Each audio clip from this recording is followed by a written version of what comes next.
ये बात निकलना ज़रूरी था। और खास करके जितना भी अरुणाचल का जनता है, जितना भी हमारा यहाँ का जो कंसर्न सिटीजन्स है, आज मैं इम्पोर्टेंट बात बोलने के लिए आया हूँ। और ये टॉपिक जो है बहुत समय से मैं सोच रहा था ये टॉपिक में बात करूँ, लेकिन अभी तक मैं ऑब्जर्व कर रहा था कि इसमें एग्जैक्टली चल क्या रहा है। और ये सियांग रिवर डैम का जो क्राइसिस है या फिर यहाँ पे जो डैम बनने का जो एक प्रपोजल है, इसमें क्या क्या सिचुएशन, क्या क्या चैलेंजेस आ रहा है, और इसमें जो वहाँ का सियांग बेल्ट का जो इनहैबिटेंट्स है, वहाँ का सिटीजन्स, जो बस्ती का रहने वाला लोग का या फिर उसी एरियाज़ का जितना भी वहाँ का जो इनहैबिटेंट्स है, उन लोगों का क्या कंसर्न है। और अभी अरुणाचल गवर्नमेंट ये पर्टिकुलर प्रोजेक्ट को लेके वो लोग का जो अप्रोच है, इसको लेके थोड़ा बात करना था।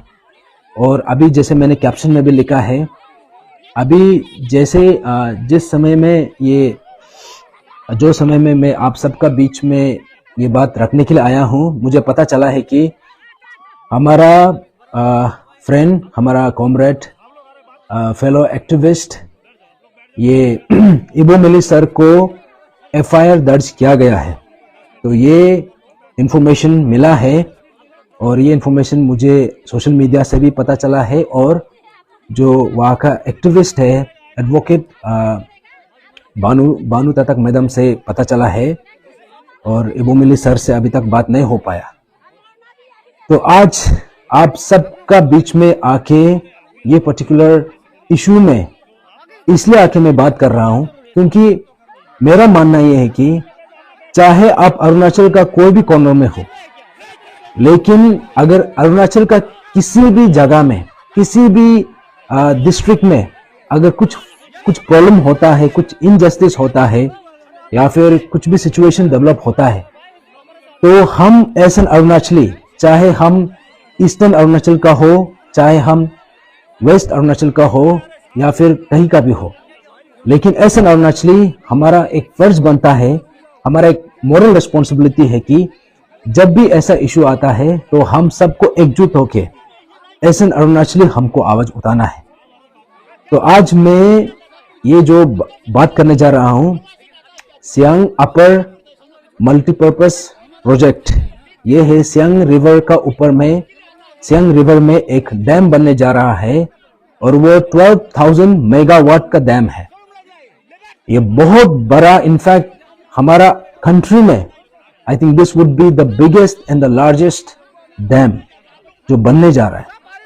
तो इसको लेके बहुत सा लोगों का चर्चा है, गवर्नमेंट का कुछ अपना एक ओपिनियन है, और वहाँ का जो सिटीजन्स है या फिर जो इनहैबिटेंट्स है, जो सियांग का आसपास में जितना भी गांव वाले लोग रहते हैं, उन लोगों का क्या सोच है, बहुत कुछ हमने सुना। तो आज मैं आया हूं आप सबका बीच में, मेरा अपना जो थॉट्स है, मेरा अपना कंसर्न है, इस बात को रखने के लिए मैं आप सबका बीच में आया हूं। तो जैसे मैंने बोला कि अभी अभी मुझे खबर मिला है कि जो एक्टिविस्ट इबो मिली सर को उसको एफआईआर दर्ज किया गया है और इसको शायद डिटेंशन के लिए भी ये लोग कोशिश कर रहा है। तो उसका एक ही रीजन था कि उस दिन वो पीसफुल प्रोटेस्ट में उन्होंने पार्टिसिपेट किया, तो ये था। तो ये बात को लेके भी मैं चर्चा करूंगा। तो सबसे पहले ये सियांग रिवर मल्टीपर्पस जो प्रोजेक्ट है, इसको लेके मेरा जो ओपिनियन है, मेरा जो कंसर्न है, वो ये है कि देखो, डैम का जब बात आता है, डैम जो है एक इसमें बहुत कुछ डिस्कशन हो सकता है, क्योंकि ऐसा ये हाइड्रो पावर पोटेंशियल स्टेट, अगर हम डैम का जो पोटेंशियल्स है उसको एक्सप्लोर करने का जो बात है, समवेयर ये लॉजिकल भी है, लेकिन इसको जिस तरीका से एक्सप्लोर कर रहा है और जिस सिचुएशन में कर रहा है, हमको इसमें भी हम सबको बात करना जरूरी है। तो जैसे हाल ही में आप सबको पता चला है कि 21 मई 2025, दैट मीन्स कुछ दिन पहले हमको खबर मिलता है कि जो ऑर्डर 9 दिसंबर 2024 में एक ऑर्डर निकला था कि सियांग रिवर प्रोजेक्ट के लिए या फिर सियांग रिवर डैम का जो प्रोजेक्ट के लिए वहां पे सेंट्रल आर्म ये पुलिस फोर्सेस CAPF को वहां पे तैनात किया जाने का एक आदेश निकला, एक ऑर्डर निकला। तो उस ऑर्डर को लेके बहुत लोगों ने क्रिटिसाइज किया, बहुत लोगों ने अपना आशंका जताया, बहुत लोगों ने अपना अप्रीहेंशंस बताया। तो ये सबको मैं देख रहा था और कुछ समय से मैं भी देख रहा था सोशल मीडिया में और डिफरेंट प्लेटफॉर्म्स में। तो इसमें जो 22nd का एक वीडियो मुझे दिखा जहां पे सियांग का जो हमारा जो अन्य लोग है, माँ लोग है, मदर्स लोग, वो दिन को उन लोगों का जो चीख है, उन लोगों का जो दर्द है, उन लोगों का जो आंसू है, उसको मैंने देखा, उसको सोशल मीडिया में देखा, उसको देख के मुझे बहुत बहुत दुख लगा।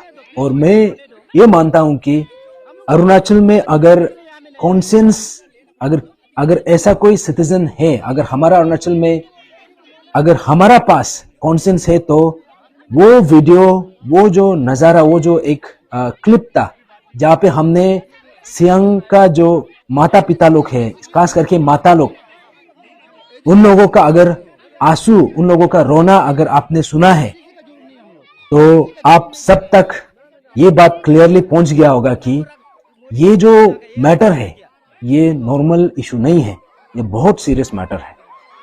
और जो प्रोजेक्ट इतना बड़ा स्केल का है, 12,000 मेगावाट, शायद इतना बड़ा स्केल का अभी तक पूरा इंडिया में नहीं बना है।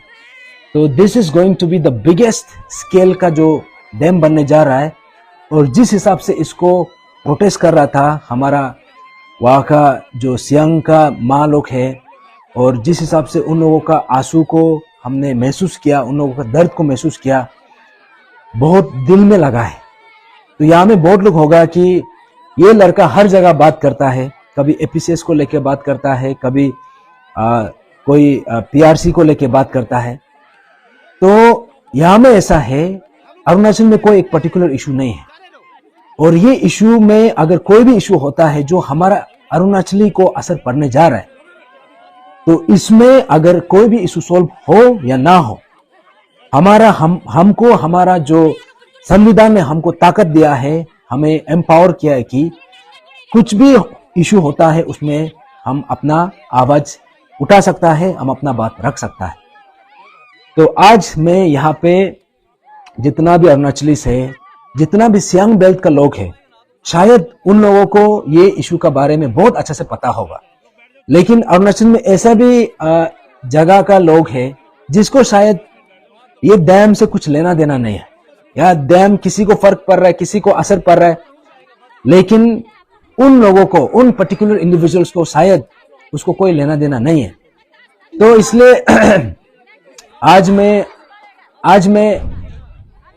मैं ये सब जितना भी अरुणाचली है जो सियांग बेल्ट का है और जो सियांग बेल्ट का जो निवासी नहीं भी है, तो हम ऐसे अरुणाचली हमको समझना है इसका गंभीरता क्या है। तो आप सबको पता है अरुणाचल प्रदेश जो है, इसमें अगर इसका जो जोग्राफिकल रीजन, जोग्राफिकल फैक्टर्स को अगर अच्छा से जानेगा, तो according to bureau of Indian standard classification, या फिर ये जो है global seismic hazard assessment program, इसका हिसाब से अरुणाचल जो है, अरुणाचल बहुत ही हाईली सिस्मिक जोन, यहाँ पे सिस्मिक जोन 5 का अंदर आता है, वो कैटेगरी में आता है। तो इस हिसाब से यहाँ का जो सिचुएशन है, high to very high seismic hazard zone है। दैट मीन्स यहाँ पर अगर अर्थक्वेक हुआ तो इसका जो डेवास्टेशन है, दैट इज बियॉन्ड इमेजिनेशन। और ये हमारा अरुणाचल जो ऐसा एक रीजन में है, हिमालय का जो एक कंटिन्यूएशन, ईस्टर्न हिमालय का जो पार्ट है, दिस इज हाईली ये जो है फ्रेजाइल एरिया है, हाईली वोलाटाइल एरिया है। और इसमें हम सब ने भी देखा है कि रिसेंटली भी हमने देखा है ये मार्च 2025 में भी हमने एक 4 रिक्टर स्केल का हमने अर्थक्वेक का ये अर्थक्वेक एक्सपीरियंस किया वेस्ट कामेंग डिस्ट्रिक्ट में। फरवरी 2023 में भी एक्सपीरियंस किया, जुलाई 2022 में भी एक्सपीरियंस किया, और एवरी नाउ एंड देन हम एक्सपीरियंस करता है।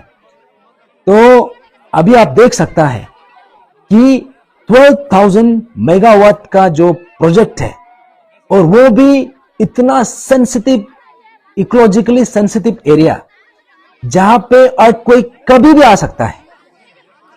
तो आप इमेजिन कर सकता है कि इतना सेंसिटिव एरिया में ये इतना बड़ा इंटेंसिटी का डैम बनाने का जो पॉसिबल कॉन्सिक्वेंसेस, इसको हम समझ सकता है, अभी हम इमेजिन कर सकता है, क्योंकि शायद हमने अरुणाचल में कभी भी इतना बड़ा घटना अभी तक विटनेस नहीं किया, इसीलिए हम शायद इसलिए चुप है।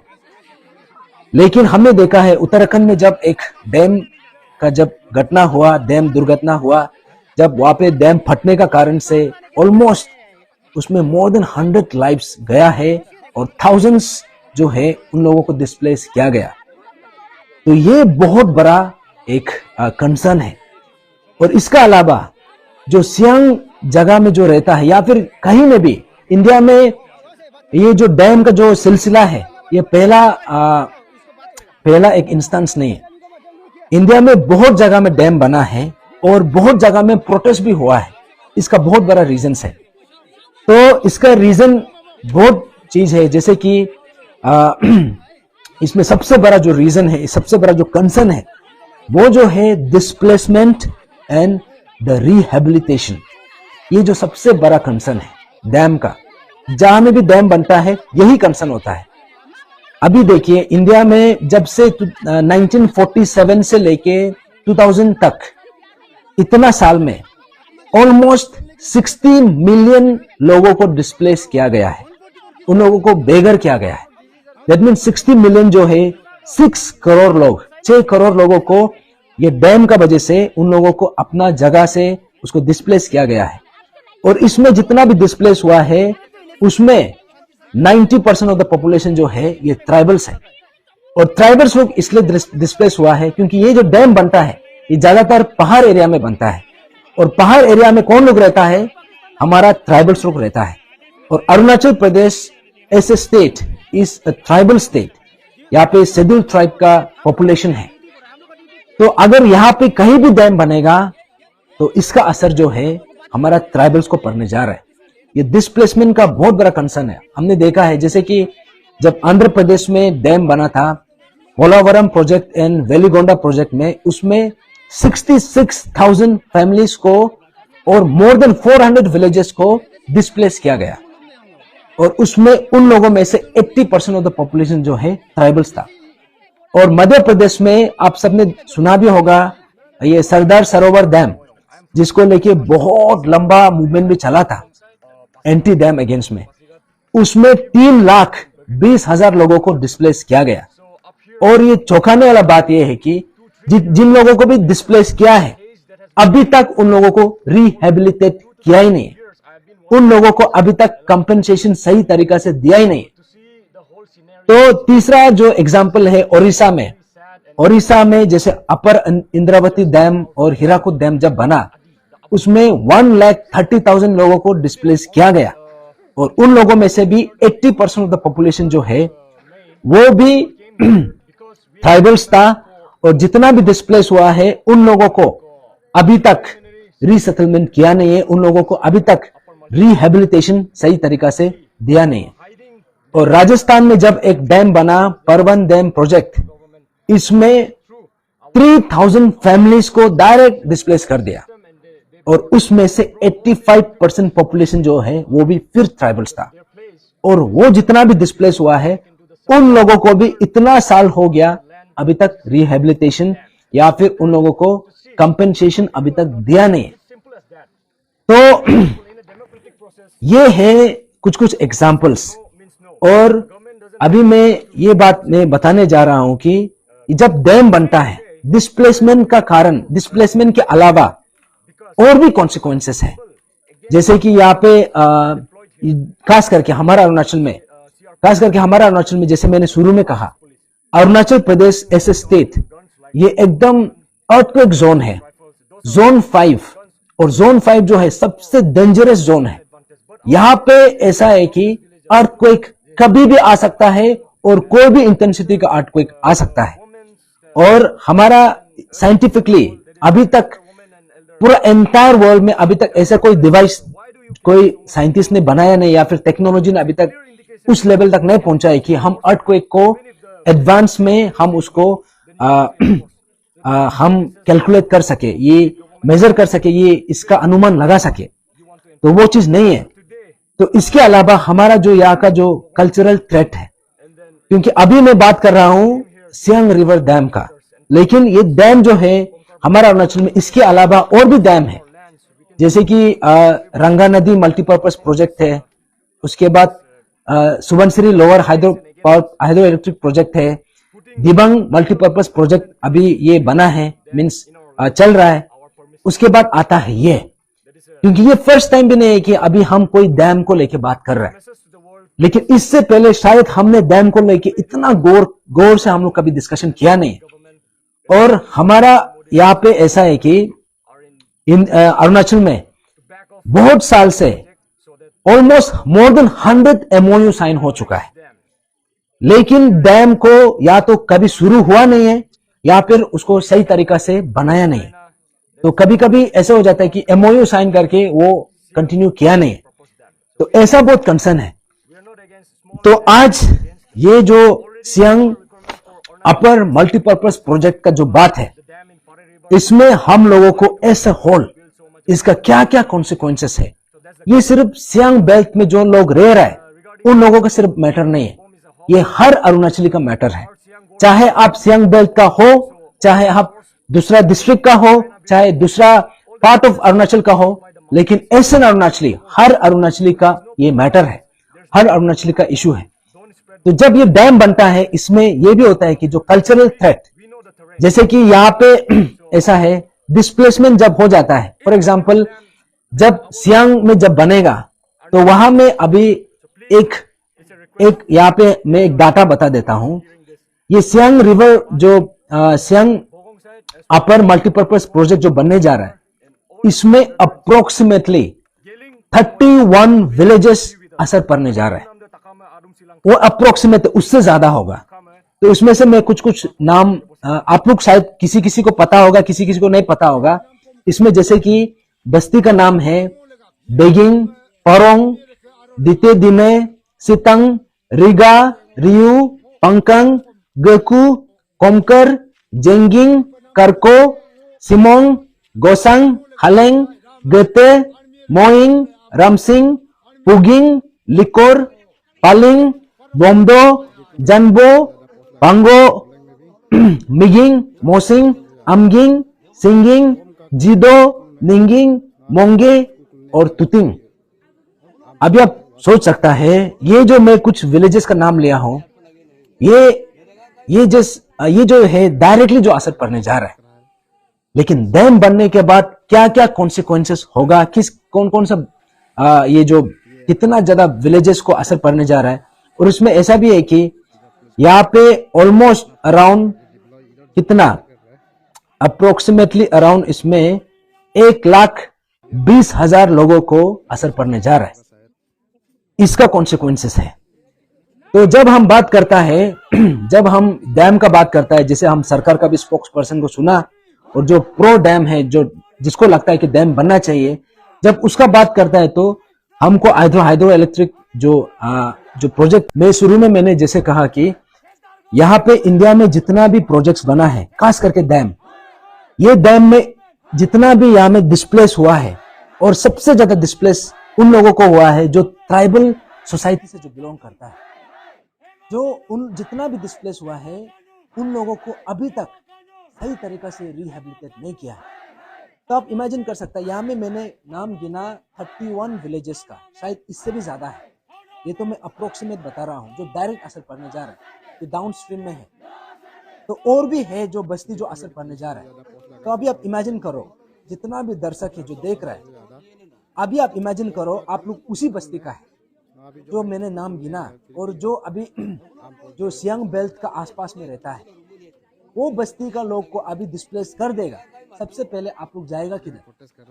क्योंकि यहाँ में ऐसा है कि हम सपोज हमको जो भी सपोज हमको 1 करोड़ का कंपेंसेशन मिला फॉर एग्जांपल, लेकिन वो 1 करोड़ से मैं मेरा बस्ती तो चला गया, मेरा जमीन चला गया। अभी मैं दूसरा जगह जाना भी चाहूँ, वहां में क्या वो अमाउंट से मैं वहां पे जमीन खरीदूं या फिर घर बनाऊं? ये एक डायलेमा है, क्योंकि डिस्प्लेसमेंट का और रिहेबिलिटेशन का बहुत बड़ा कंसर्न है।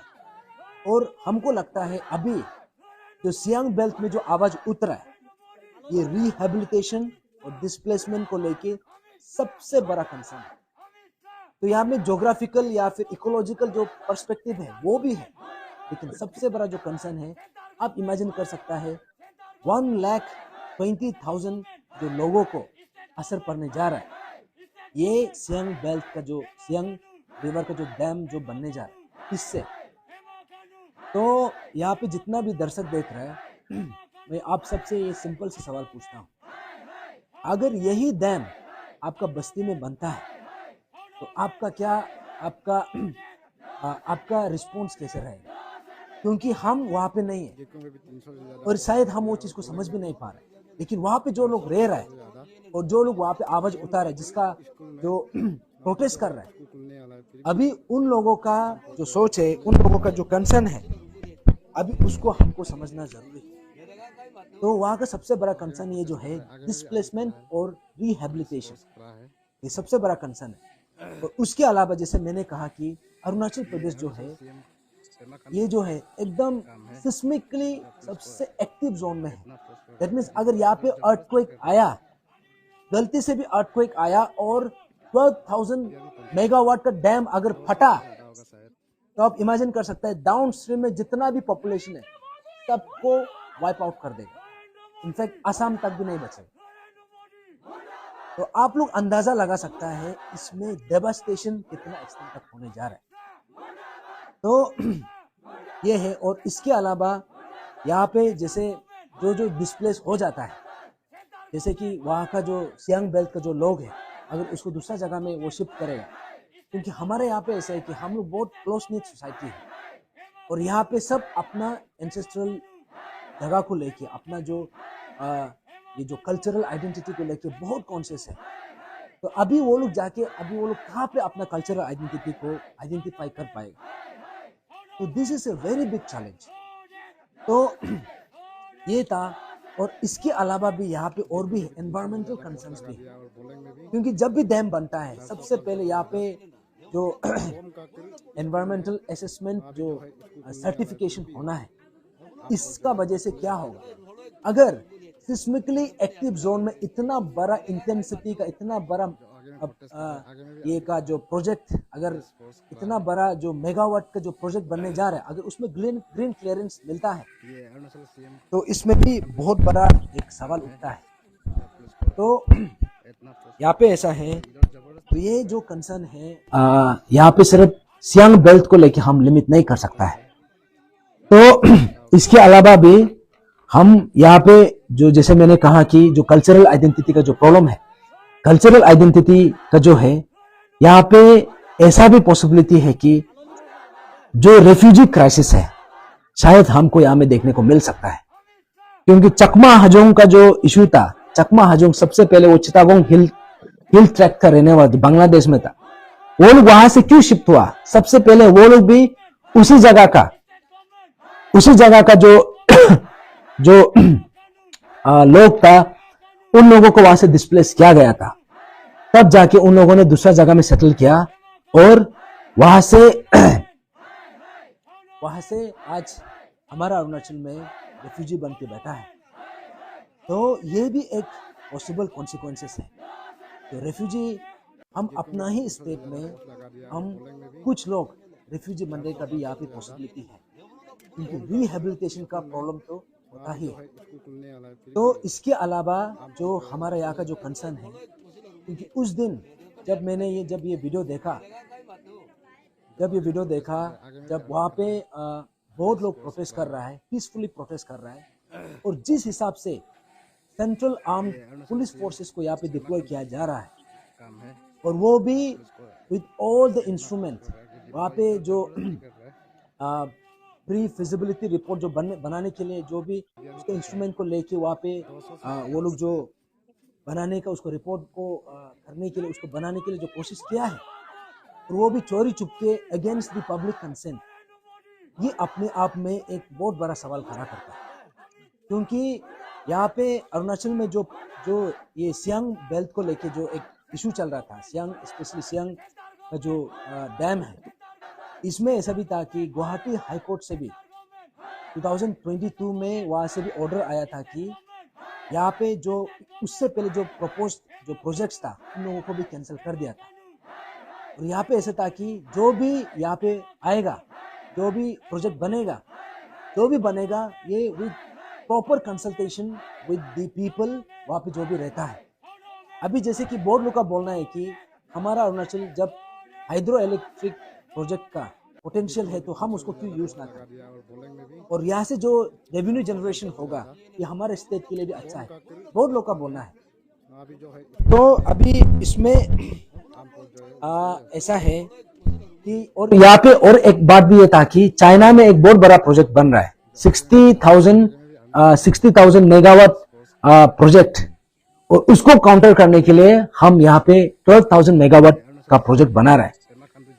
अभी आप सोच के देखो कि अगर वहां पे अगर चाइना को काउंटर करना है, 60,000 मेगावाट का प्रोजेक्ट को डैम को काउंटर करना है, तो हमको अगर डैम बनाना है तो उससे कहीं गुना ज्यादा बनाना पड़ेगा, क्योंकि 12,000 मेगावाट से तो हम काउंटर उससे तो नहीं हो पा रहा है। अगर वो ज्यादा पानी अगर रिलीज कर देता है और हमारा जो 12,000 मेगावाट का जो प्रोजेक्ट है वो अगर होल्ड नहीं कर पा रहा है और डैम फट जाता है, then you can imagine the consequences। और यहाँ पे जो डैम बन रहा है, चाइना में जो बन रहा है, उसको भी हम डिनाई नहीं कर रहे, वो एक इंटरनेशनल एक कंसर्न भी है। लेकिन यहाँ पे ऐसा है कि डैम को 100% बंद करना है, ये करना है, ऐसा भी नहीं है, क्योंकि अरुणाचल में और भी जगह है जहाँ पे डैम बन रहा है, जगह जगह में अलग अलग डिस्ट्रिक्ट में बन रहा है। लेकिन जहां में भी बन रहा है, मैक्सिमम में जितना भी बन रहा है, यहाँ पे with proper consultation, with proper deliberation, उसके साथ बन रहा है। अगर इनफैक्ट यहाँ पे पेमा खंडू सर का भी बोलना था, सरकार का भी बोलना था कि जो भी बनेगा सबसे सलाह मशवरा करके, सबसे कंसल्टेशन के बाद तब बनाने का ऐसा बातचीत निकला है। लेकिन जिस हिसाब से सीएपीएफ को रातों रात 21 मई का दिन में उसको डिप्लॉय करता है विदाउट प्रॉपर कंसल्टेशन, तो ऐसा में अभी आप समझ सकता है कि अगर ऐसा प्रोसीड करेगा तो डेफिनेटली इसका कॉन्सिक्वेंसेस जो है, जो वहाँ का जो रहने वाला है, क्योंकि उन लोगों से भी आप जो डिस्प्लेस होने जा रहा है, उन लोगों का राय को तो आपको लेना पड़ेगा, उन लोगों का कंसेंट आपको लेना पड़ेगा। तो आज जिस हिसाब से हमने जो विटनेस किया है पिछले कुछ दिन से, और जहाँ पे डैम का जो सिलसिला है, इसको देख के हमको बहुत तकलीफ लगा है, क्योंकि हमको कंसर्न हुआ है कि अगर डैम को इस तरीका से जोर जबरदस्ती करेगा तो इसका कॉन्सिक्वेंसेस जो है हमारा अरुणाचली को आगे जाके भी बहुत भुगतना पड़ेगा। तो ये था कुछ बातें। और अभी मैंने शुरू में कहा कि ये जब ये जो बात था, ये जो मूवमेंट था, जब सीएपीएफ का डिप्लॉयमेंट होता है फोर्सफुली, और उसके बाद जो यहाँ पे हमारा जो फेलो ये एक्टिविस्ट है ये जो इबो मिली सर को जो यहाँ पे एफआईआर लॉन्च करके इसका ऊपर में अभी ये जो कार्रवाई कर रहा है, आई थिंक ये बहुत गलत है। क्योंकि जितना हमको पता है, इबो मिली सर वहाँ पे गया है, या फिर उसके साथ जो भी गया है, वो लोग पीसफुली प्रोटेस्ट करने के लिए गया है। और सरकार को अगर डैम बनाना भी है या फिर प्रोसीड करना भी है, तो हमारा मानना यह है कि हम लोग का सोचना यह है कि आप यहाँ में जोर जबरदस्ती नहीं करना है। क्योंकि ये जो डैम मैंने शुरू में जैसे मैंने कहा कि इसका जो कॉन्सिक्वेंसेस है ये बहुत कैटास्ट्रोफिक होने जा रहा है आगे जाके भी, क्योंकि जो हमारा स्टेट है, जैसे मैं रिपीटेडली मैं बोल रहा हूँ, ये सिस्मिकली बहुत एक्टिव जोन है और यहाँ पे अर्थक्वेक अगर आएगा तो एंड अर्थक्वेक आने का अर्थक्वेक का रेड जोन है, तो अगर अर्थक्वेक आएगा और डैम फट गया तो इसका जो कॉन्सिक्वेंसेस है, जितना भी डाउन स्ट्रीम में जितना भी लोग है सबको वाइप आउट कर देगा।